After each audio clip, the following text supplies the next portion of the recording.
Eagles Entertainment. Eagle Eye in the Sky is fueled by Gatorade, the official sports drink of the Philadelphia Eagles. Anything that move, I don't care who it is. Let's go. Give me everything you got. Play fast, play hard. Let's beat these boys tonight in their house. It's party time. It's party time. There we go. Touchdown! You are listening to the Eagle Eye in the Sky podcast. Now here's your host, Fran Duffy.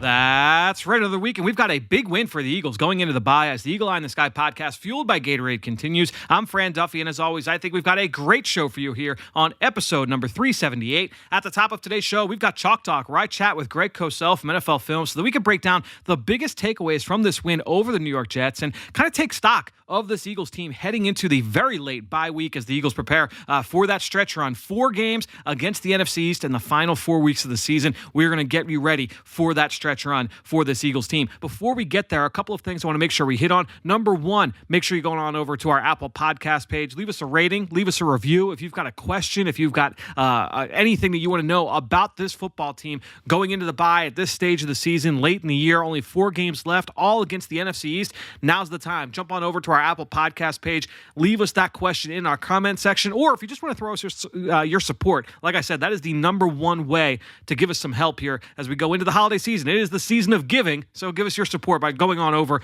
to our Apple Podcast page and throwing us that review. Also, be sure to check out the Journey to the Draft podcast while you're over there. Myself, Ben Fennell, Dane Brugler. This week, we broke down some of the big winners in college football this year, who helped their stock the most, and also talked about our biggest takeaways from college football this weekend. Championship Saturday was outstanding. So much great action. We broke down all the biggest games, all the biggest reactions from that, and we also talked with Eagles college scouting director Alan Walking about scouting pass rushers. So a lot covered in the most recent Journey to the Draft podcast. Make sure you go find that wherever podcasts can be found. Also, check out some of our All-22 analysis content that is also out there. The All-22 review, it's all the video clips that Greg and I are getting ready to talk about here in this podcast. You can go find that where I break down all of the top plays, the big moments here from Sunday's game against the Jets, and also the post-snap read, where I really did kind of a hyper-focused look at Dallas Goedert and his performance against the Jets on Sunday. So covered a lot,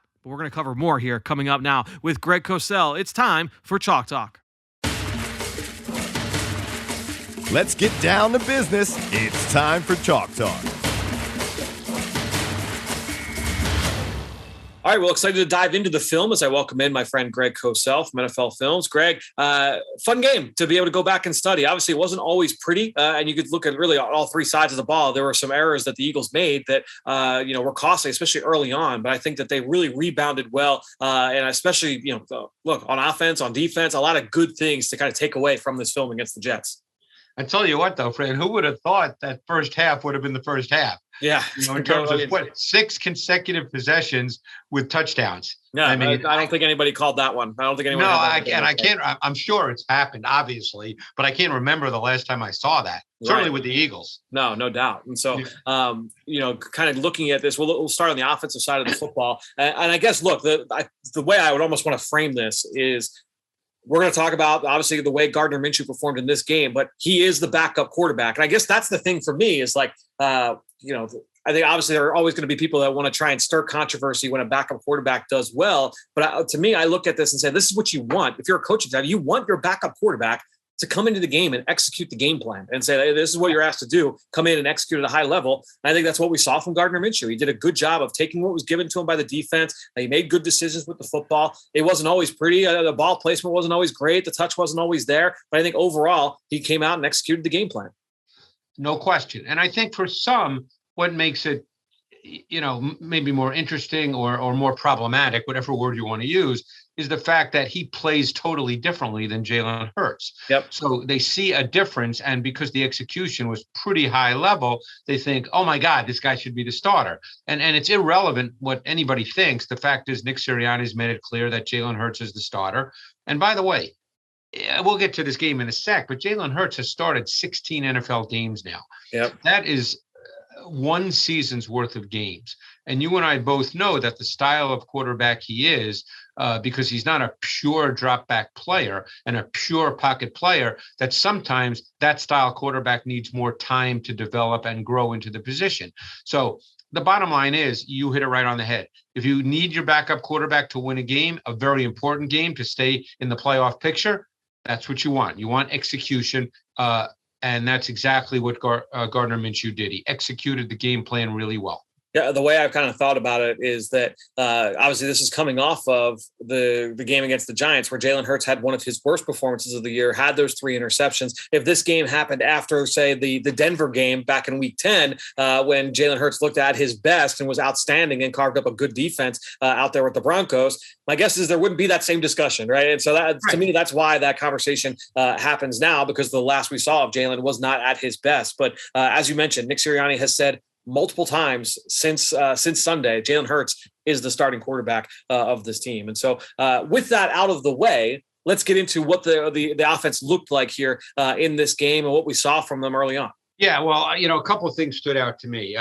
Number one, the game plan approach was to play out of multiple tight end sets. That was evident right from the start. They played, when all was said and done, they played 19 snaps out of 12 personnel and 16 snaps out of 13 personnel. So this was not an 11 personnel game with 3 wide receivers. And obviously that was a conscious decision, a game plan decision, that they would play with multiple tight end sets, and that would be the foundation. The other thing that stood out on the first couple of series was Dallas Goedert, and not just that they threw him the ball, but it's how they threw him the ball. I thought that the screen game to Goedert was clearly game plan. They ran it on both the first and the second possessions.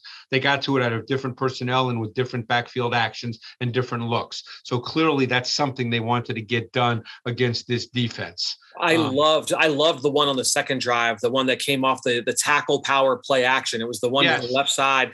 So they pulled Jordan Mailata. And what's one thing that you and I have talked about, Greg, one of the best ways to really sell play action is to pull an offensive lineman. And I felt like in this game, and it happened early on, but it really happened throughout, the Eagles did a lot of pulling with Jordan Mailata, with Lane Johnson on some of these tackle power plays, some of the tackle traps. And I thought that they did a really good job of really selling that play action fake. And you see so many guys at second level and even the backside DN all flow towards that run fake. And it just opened up a huge area of grass for Dallas Goedert on the opposite side.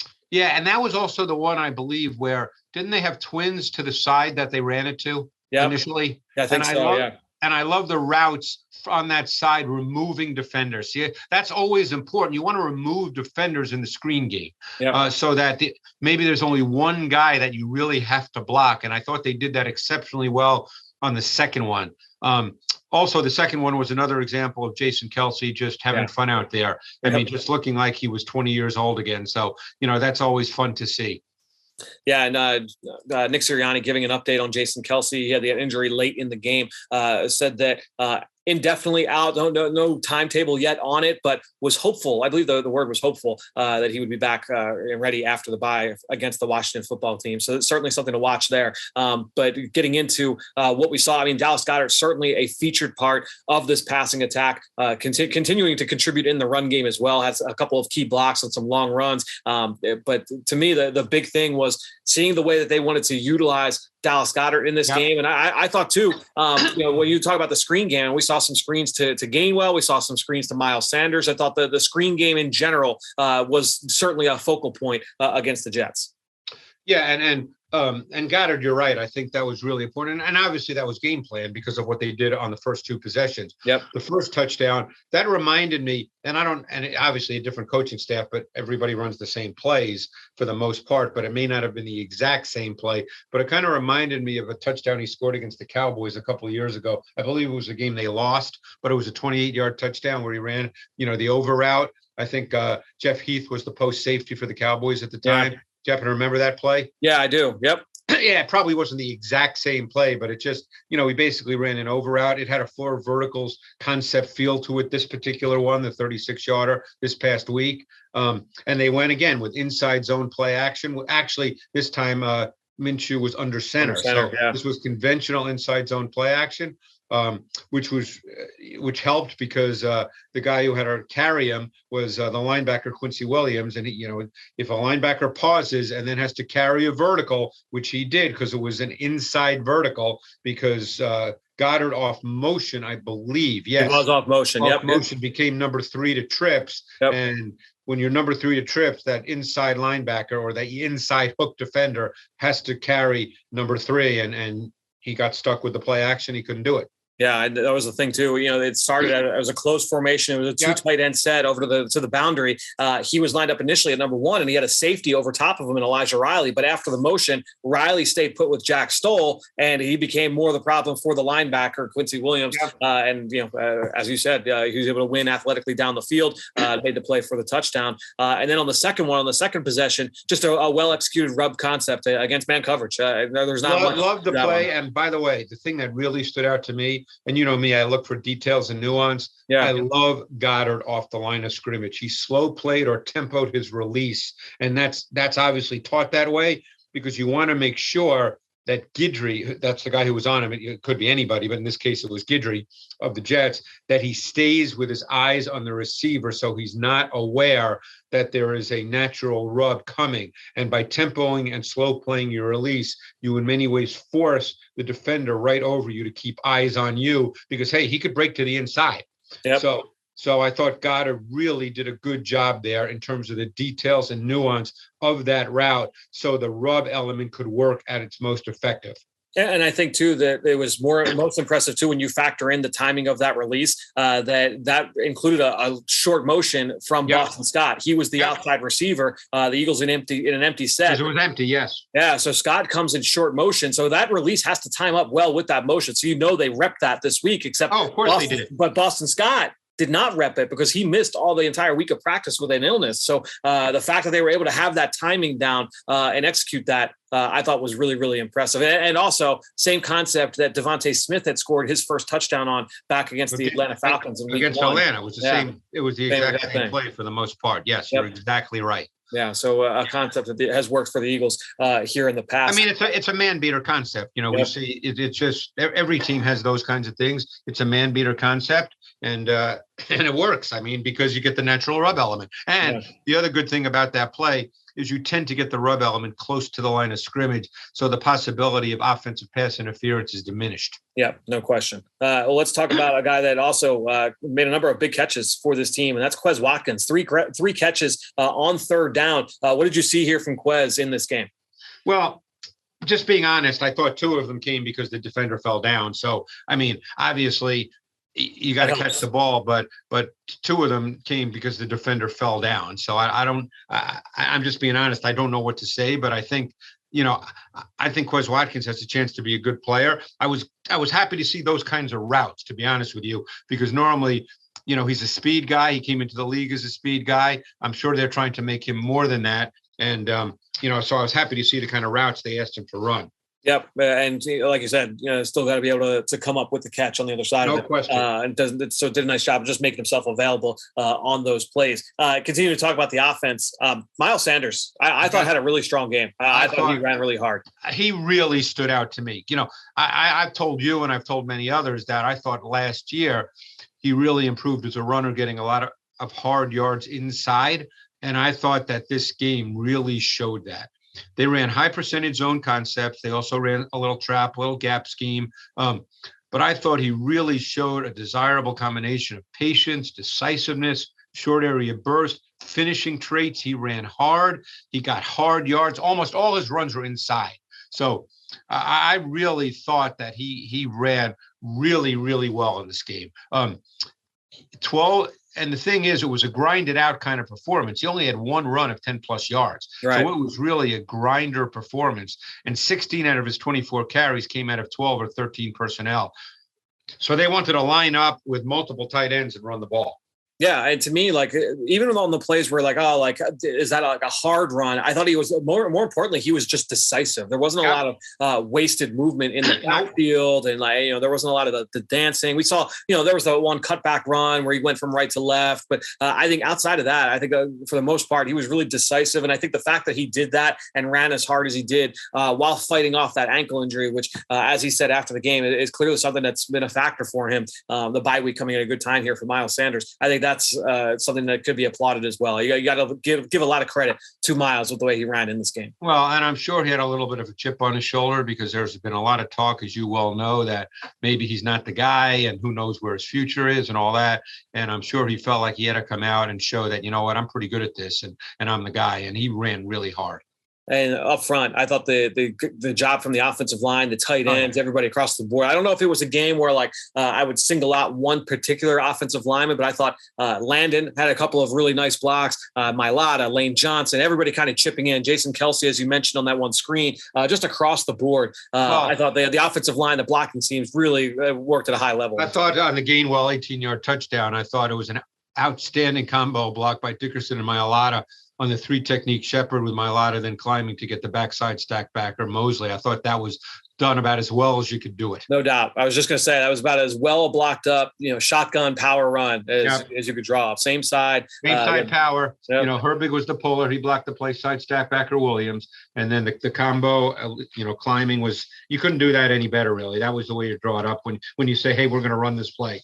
And the key block also at the very end from Jalen Reagor coming in to block the safety, Elijah Riley. And that, to me, that's a really big thing for me when you look at Jalen Reagor and coming back off of what he did a week ago, where he had a couple of those tough drops against the Giants that were, helped lead to that loss, to say, like, okay, what are the things that you can control? And some of the things you say, all right, well, you can control your effort and your want to as a blocker and all of those things. And I think that when you look at the way that he was able to kind of bounce back from that, I know, look, he had one catch for one yard, and a carry that went for 0.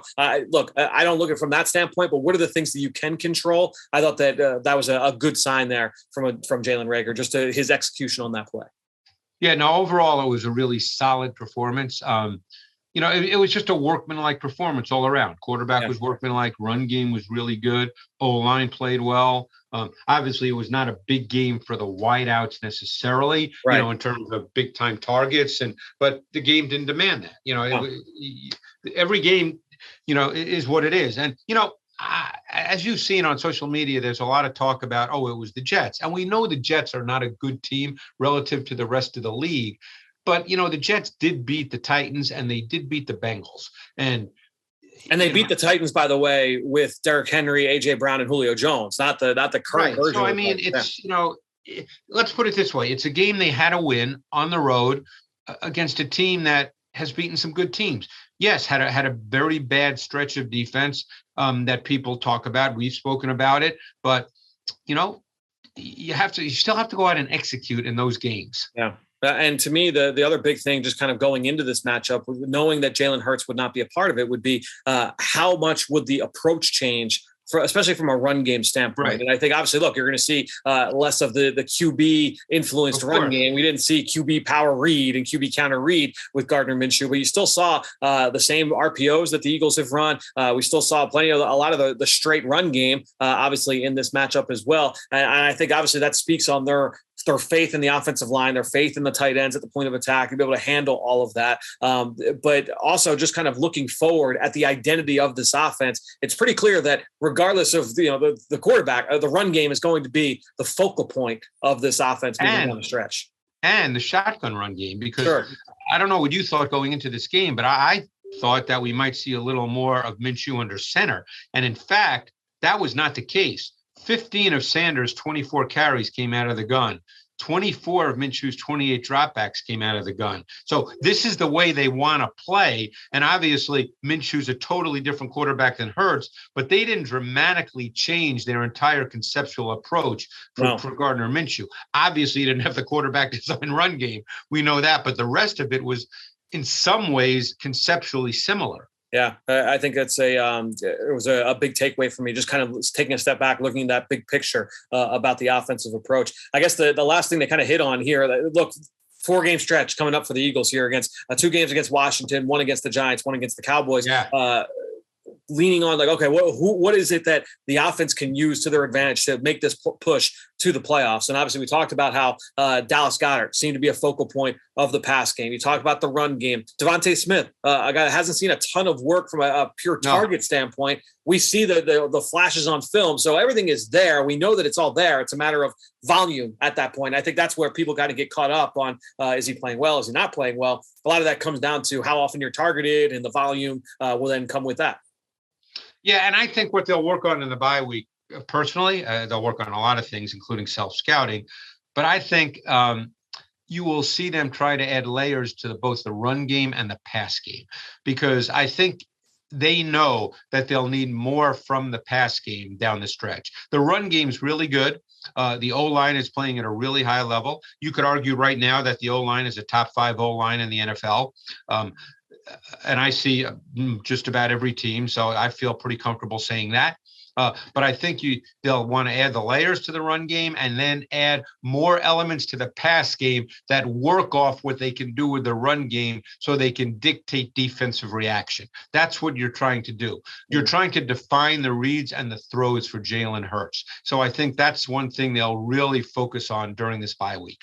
I do think that that's kind of the advantage to having that late bye week, because obviously, look, they have the ability to, number one, get fresh, close to a potential postseason run. But number two is that, you have built up a 13-game sample of what your identity is. You've got 13 games worth to be able to say, hey, these are the things that we've done really well. These are the things that have not worked well for us. But we also have all this film out there that we can kind of now let's hone in on the things that have worked well. How do we accentuate that, and how do we complement that? I think that's the one thing that's beneficial, as opposed to that early bye week where you haven't really worked out all the kinks yet. You don't know what works, what doesn't. Now that it's this late in the season, I think that is one benefit to having that late one. Obviously, there's a lot of negatives to having a late bye as well. Right. But I would think that would be a positive.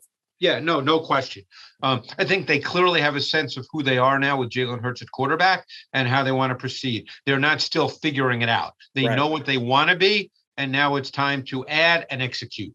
Yeah, and when you talk about getting those guys healthy, that will also be big, obviously. And Jalen Hurts at or near the top of that list. Miles Sanders, Jason Kelce involved as well. All right, let's go over to the defensive side where, as I mentioned earlier, it was not always pretty. Namely, those first 3 drives, go touchdown, touchdown, touchdown. Nick Sirianni made the point. Yeah, that opening drive that starts on your own 21-yard line. That's not ideal, right? After the not a good way to start. No, not a good way to start the game. But I think when you look at the way that the defense tightened up, I thought we saw some good things from them overall. I guess after watching the defensive film, what were some things that stood out to you from this game, from this performance?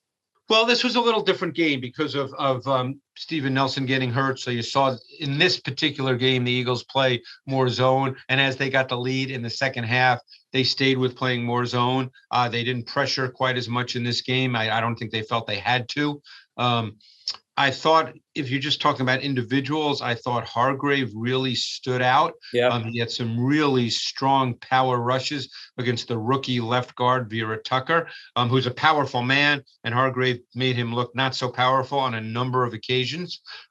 So he really stood out to me. I think the D-line, for the most part, again, stood out. I thought Josh Sweat stood out. I thought Fletcher Cox, who I think is playing well. I can't remember the play, but there was a play where Fletcher Cox ran from the box to the sideline. It was a screen pass to Tevin Coleman to the left side, of the defensive right side, offensive left. And that really, I remember watching the play and going, who's that? It was Fletcher Cox. Yeah. And those are the kinds of plays you really like to see, because what, to me, from just watching football for a long time, those plays tell to me that guys are excited about playing and they want to be part of it. Because if he didn't run down, nobody would have said, where's Fletcher Cox?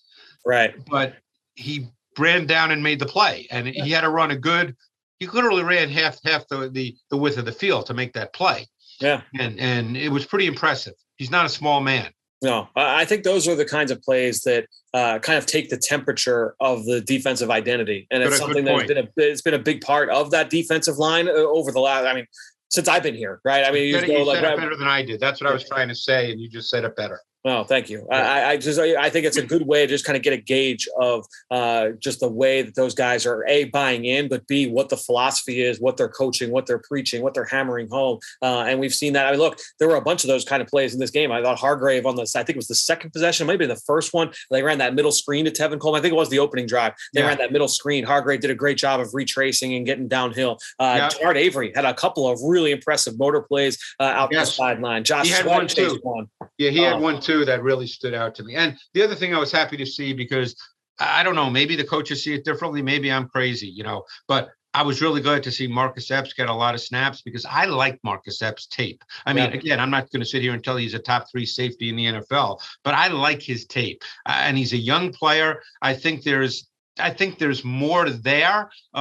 Is he the best athlete at the position? No, but I think there's an awareness to his game. I mean, obviously the interception, you still have to catch it, but it's not like he made an unbelievable play. But I did like the disguise coverage on that play. And that's the thing. I think disguise laid movement to it. It looked to me like cover 3. I thought it was. I labeled that as an invert cover 3.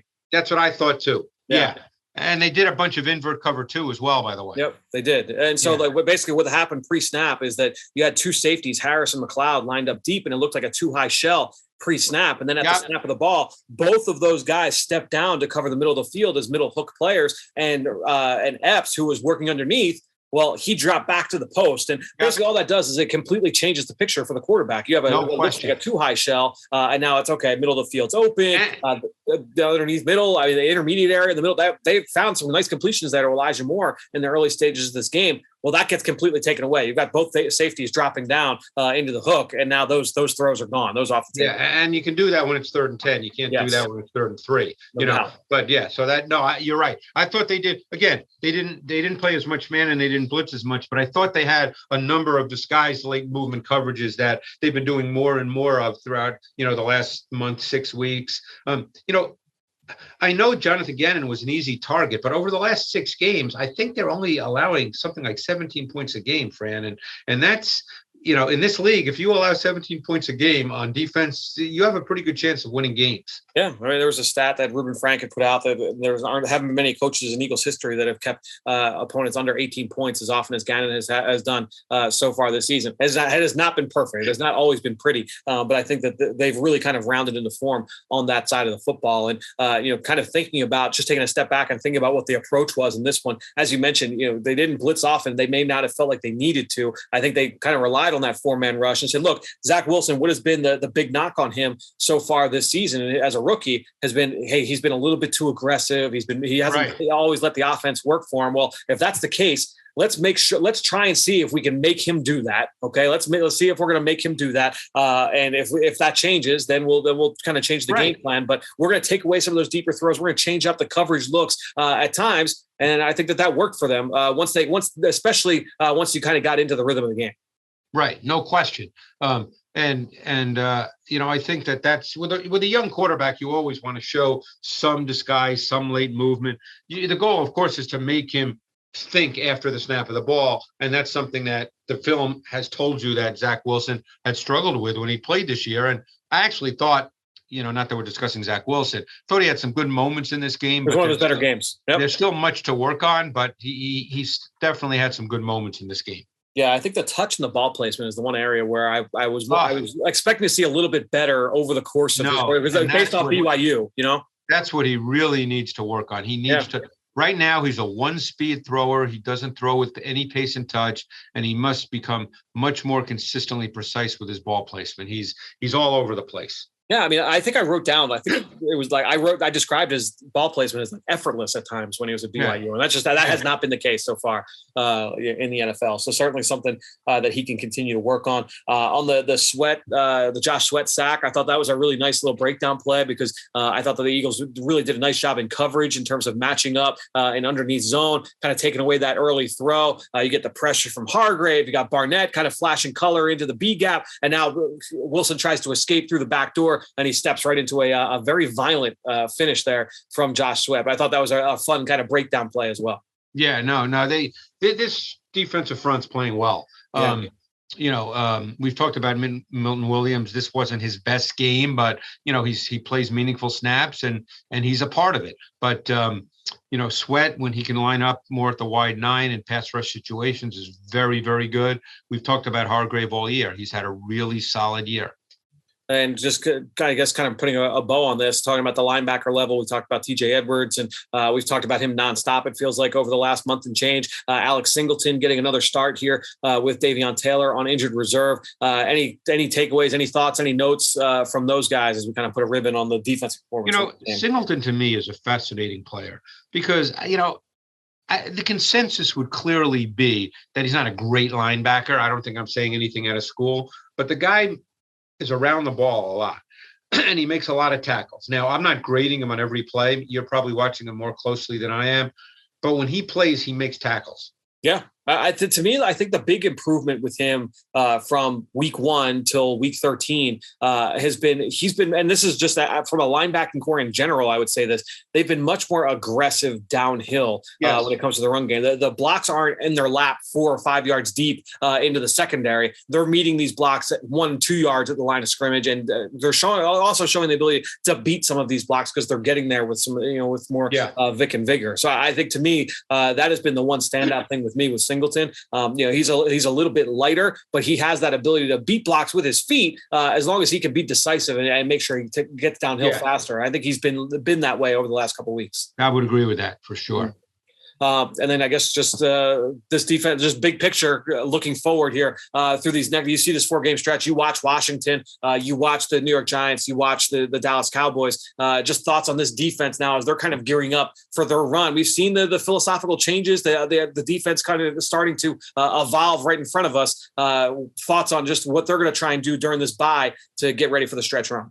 Well, I think when you have a solid defensive front, you can really do a lot of different things because you can always rush 4 if you choose to and play coverage. And then you have 7 in coverage and you can do a lot of things from a disguise, late movement, deception standpoint, which we're seeing more of. And then you can really be selective with your blitzes because obviously, even though the Eagles have blitzed more prior to the Jets game, they're not a high percentage blitz team relative to the rest of the NFL, but you can really be selective with when you do it, how you do it, who you use, how it looks. And I think that's where we started to work toward. And I think you'll see more of that going forward. Yeah, and it's like you said, whether you are going to show pressure and send pressure, show pressure and fall out with some of those simulated pressures that we've talked about, that versatility certainly can keep defense or keep offenses guessing, keep quarterbacks guessing, and that's something that will play in their favor down the stretch here. And we'll see who exactly they line up against. Obviously, they're going to see Taylor Heineke a couple times,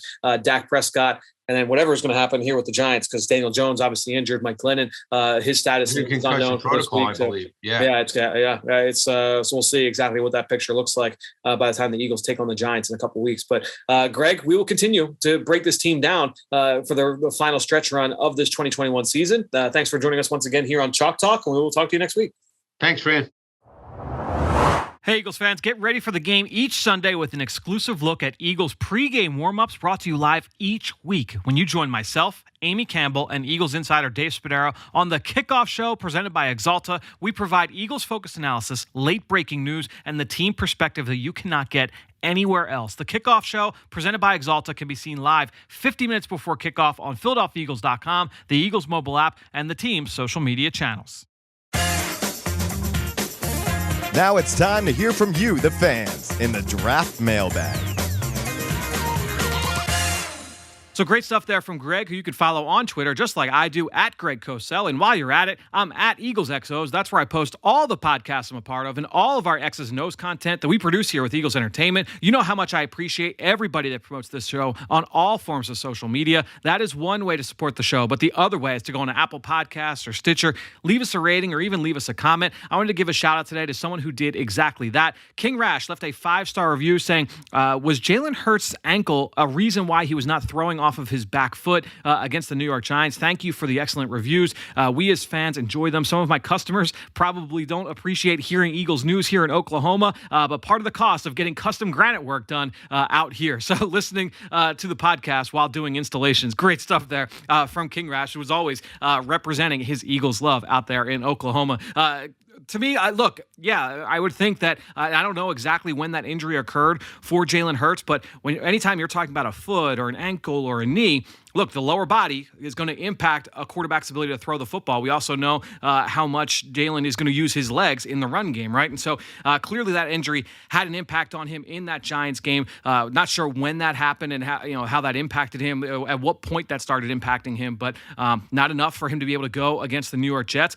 My guess is he's going to be in good shape by the time we get to this Washington game in Week 15. So, it's a good question, and obviously credit to Jalen for the toughness that he showed, not only to gut out the rest of that game against the Giants a couple weeks ago, but then also he was dead set on trying to play here this week. Just could not get that ankle to the point where he could. So, great question there from King Rash. Great stuff, as always, from everybody here on the Eagle Eye in the Sky podcast. But before we wrap up the show, what I like to do each and every week, look, we're only doing one episode of the Eagle Eye in the Sky podcast here this week, so I'm going to take what we usually put late in the week with our Eagles game plan, kind of leftovers, right? All the analysis that I couldn't squeeze into the 30-minute show with John Clark and Ike Reese, Mike Quick, Greg Cosell, all of that analysis, I want to make sure that that doesn't go to waste, so I'm going to use it right here for our listeners, the Eagle Eye in the Sky podcast. And so, that said, we're going to keep trucking along here with the Eagles game plan. Let's get to some of that great analysis from in the studio.